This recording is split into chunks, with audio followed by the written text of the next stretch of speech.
Today, we're heading to Varanasi, a city in India that's one of the most ancient and, honestly, one of the most intense places on the planet.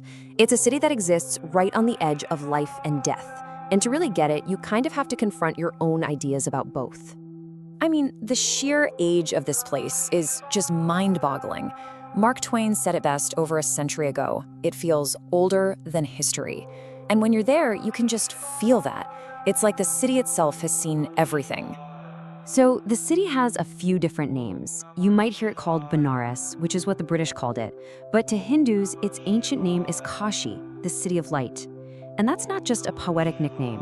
For thousands of years, it's been this incredible center for spirituality and learning. It is, without a doubt, one of the oldest living cities in the entire world.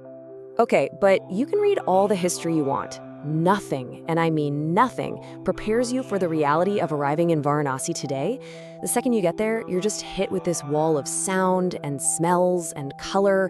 It's a total sensory overload, both amazing and, a little overwhelming. A writer named Liz Hobbs put it perfectly. From her very first night, she couldn't escape the one thing that truly defines this city: the constant, in-your-face business of death. And that orange glow she saw in the distance, that's our first clue to what makes Varanasi so unique. So, why is death so central to this place? Well, for devout Hindus, Varanasi is the ultimate destination. People travel from all over the world with one hope: to die here. It's a tradition that's tied to a really deep belief about what it means to exist.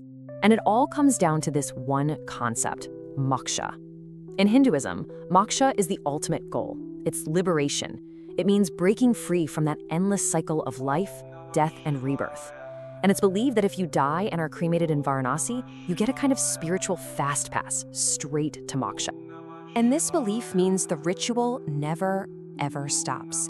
At Manikarnika Ghat, which is the main cremation area right on the Ganges River, the funeral pyres burn 24/7. Day and night, smoke fills the air.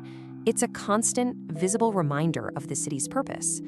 Now, here's where it gets really confronting. This isn't some distant, abstract idea. It is physical. It's real. As Liz Hobbs describes it, the ash from the cremations is literally in the streets. Death isn't just in the air, it's under your feet. And this just highlights such a massive cultural difference, right?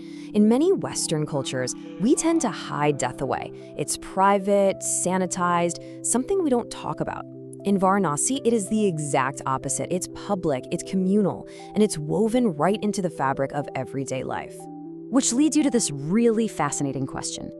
If a whole city is so wrapped up in death, is there any room left for life? Well, the crazy thing is, the answer is absolutely everywhere. And you see this incredible contrast most clearly right down by the river, on what are called the Ghats.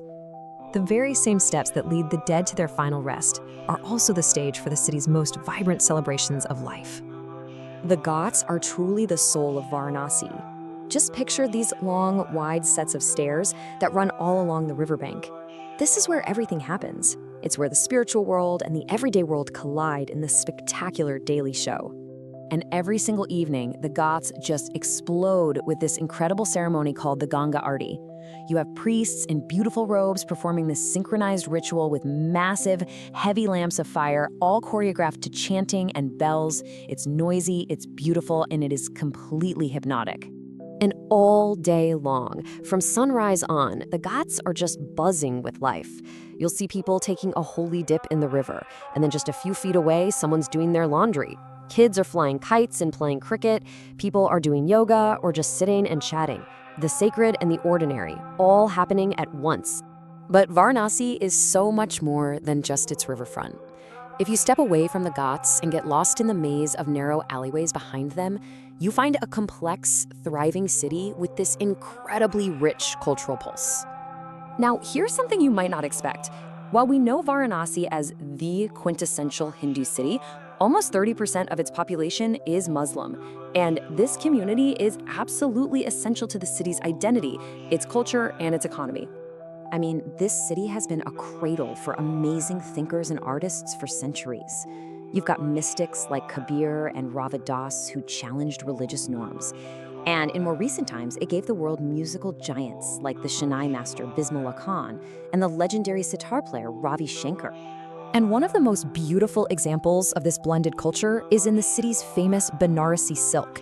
These saris are just stunning, known all over the world for their intricate designs. And the craft itself, it's been perfected for generations, mostly by the city's Muslim weavers. It's this living, breathing example of collaboration. So, after you take all of this in, the fires, the chaos, the faith, the incredible art, what do you walk away with? For so many people who visit, the experience is totally transformative. Let's go back to Liz Hobbs for a second. She realized that being surrounded by death didn't make life feel grim. It did the opposite. It made the act of being alive feel richer, more precious. It was right here, in the city of death, that she started a yoga practice that affirmed life. And that's really the key takeaway here.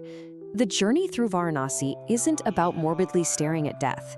It's about how looking death right in the face can make you see life in high definition. The colors seem brighter, the moments feel more profound. And that's the question Varanasi really leaves you with.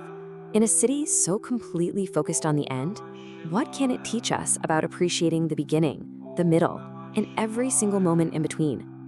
Thank you for watching. If this gave you something to think about, please like, subscribe, and share this with your friends to support the channel. We'll see you next time.